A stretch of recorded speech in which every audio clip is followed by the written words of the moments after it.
بسم اللہ الرحمن الرحیم۔ دنیا کی جھوٹی ترین عورت۔ گرمیوں کی لو سے بری ایک دوپہر تھی جب وہ اسکول سے گھر لوٹا۔ گھر میں داخل ہوتے ہی اسے محسوس ہوا جیسے ماں کے چہرے کا رنگ ایک دم تبدیل ہو گیا۔ ماں اسے دیکھ کر مسکرائی اور کہا، جلدی سے کپڑے بدل لو، میں کھانا لاتی ہوں۔ جب وہ کپڑے بدل کر آیا تو سامنے سبزی یا دال کی جگہ کچھ اس کی پسندیدہ ڈش، ایک پیالی میں میٹھا اور گلاس میں ستو موجود تھا۔ اس نے پوچھا، امی آج اتنا کچھ خیریت تو ہے؟ ماں نے کہا، ہاں مہمان آئے تھے اس لیے یہ سب بنایا۔ اس نے کہا، آپ بھی آ جائیں۔ ماں بولی، میں نے مہمانوں کے ساتھ کھا لیا تھا، اب تو پانی کی جگہ بھی نہیں، تم کھاؤ نا، ٹھنڈا ہو جائے گا۔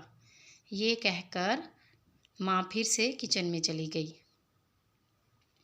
وہ روز منہ بنا کر کھانا کھاتا تھا، لیکن آج پسند کا کھانا دیکھ کر جلدی جلدی سب چٹ کر گیا۔